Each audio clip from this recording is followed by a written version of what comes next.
warahmatullahi wabarakatuh. Halo semuanya, apa kabar teman-teman? Semoga kabar kalian sehat selalu ya, dan selalu dalam lindungan Allah Subhanahu wa Ta'ala. Amin. Nah, sebelum ke pembahasan, lebih baik kita perkenalan, karena tak kenal itu maka tak aruf. Nah, baik, perkenalkan, nama saya Iha Fariha.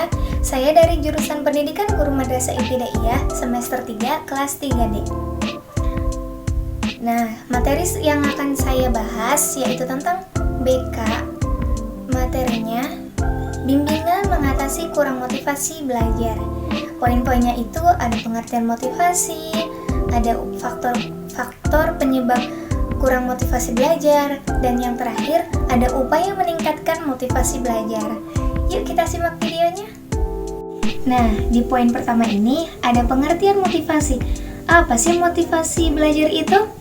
Motivasi belajar adalah kecenderungan siswa dalam melakukan segala kegiatan belajar yang didorong oleh hasrat untuk mencapai prestasi atau hasil belajar sebaik mungkin. Dengan adanya motivasi belajar, peserta didik akan lebih semangat dan pembelajaran menjadi lebih terarah bagi peserta didik. Poin selanjutnya ada faktor penyebab kurang motivasi belajar. Dikutip dari buku Teori Motivasi dan Pengukurannya, Analisis di Bidang Pendidikan oleh Hamzah tahun 2021. Yang pertama, ada guru tidak memberikan motivasi kepada siswa. Sebagai tenaga pendidik atau tenaga pengajar, sudah seharusnya seorang guru ini memberikan motivasi kepada siswa untuk belajar. Karena dengan adanya motivasi dari guru, membuat siswa lebih semangat dan memiliki dorongan untuk memahami atau menguasai materi yang guru sampaikan. Yang kedua, ada siswa tidak menyukai cara pengajaran gurunya. Terkadang ada beberapa guru yang menggunakan metode pengajarannya itu kurang menarik, sehingga menyebabkan siswa ini gampang jenuh ataupun bosan di kelasnya. Selayaknya seharusnya seorang guru ini menerapkan metode pengajarannya agar tidak monoton, sehingga keadaan pembelajaran pun siswa lebih antusias. Dan yang ketiga, ada siswa tidak menyukai mata pelajaran tertentu. Perlu diakui bahwa setiap anak memiliki bakat atau keahlian di bidangnya masing-masing. Contohnya, anak ini tidak menyukai pelajaran matematika, tetapi anak ini memiliki keahlian di bidang lainnya. Contohnya, di bidang seni dan di bidang sastra. Nah, siswa yang memiliki kemampuan tersebut oleh guru harus diperhatikan dan diberikan metode pengajaran yang menarik. Selanjutnya ada motivasi dalam diri siswa yang lemah. Banyak siswa yang kekurangan motivasi belajar, padahal motivasi itu harus diberikan kepada diri kita sendiri sebelum kita melihat keluar. Oleh karena itu, setiap siswa perlu memiliki kesadaran untuk aktif dalam belajar sehingga bisa berprestasi nantinya. Yang selanjutnya ada siswa yang bermasalah. Masalah memang datang kepada siapa saja, baik itu orang dewasa maupun anak-anak.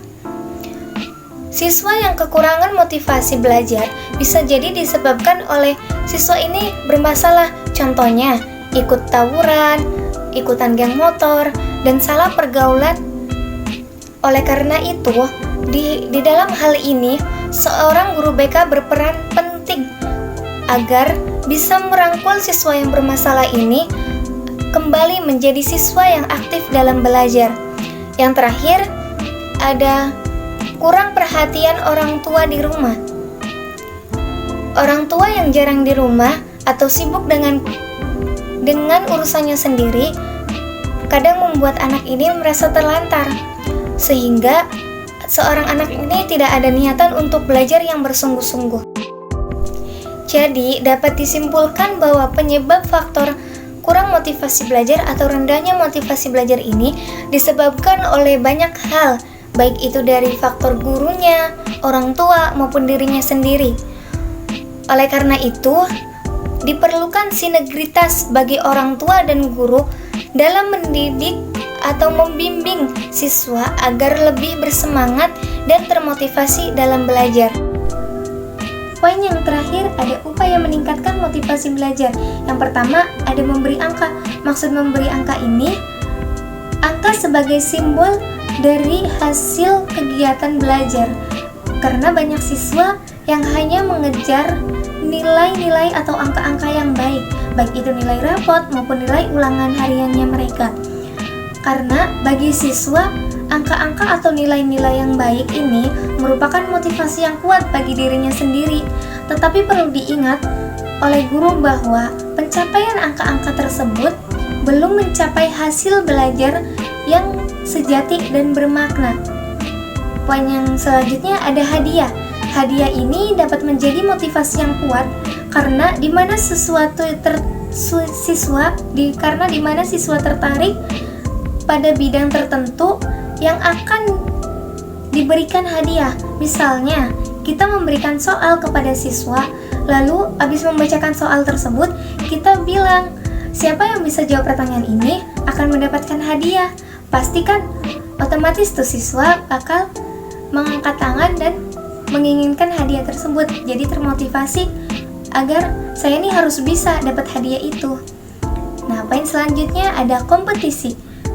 Persaingan baik individu maupun kelompok dapat menjadi sarana meningkatkan motivasi belajar.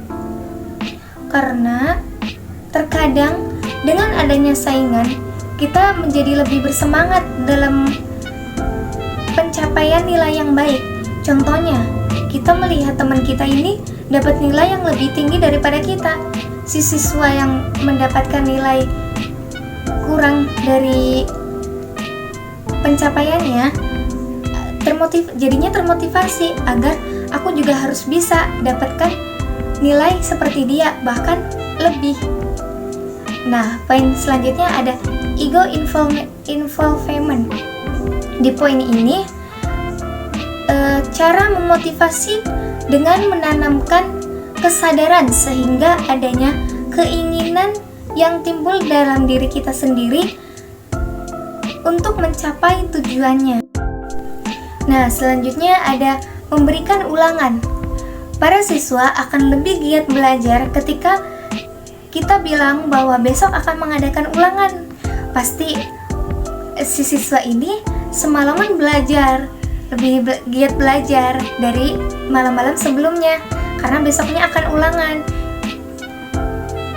Tapi ulangan ini jangan terlalu sering diterapkan karena akan membosankan dan akan jadi prioritas belaka.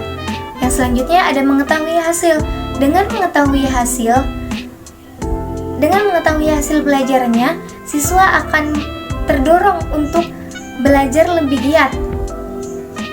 Apalagi kan kalau misalkan hasil belajarnya kita ini mengalami kemajuan, siswa itu pasti akan mempertahankan bagaimana saya tetap di posisi sekarang gitu. Bahkan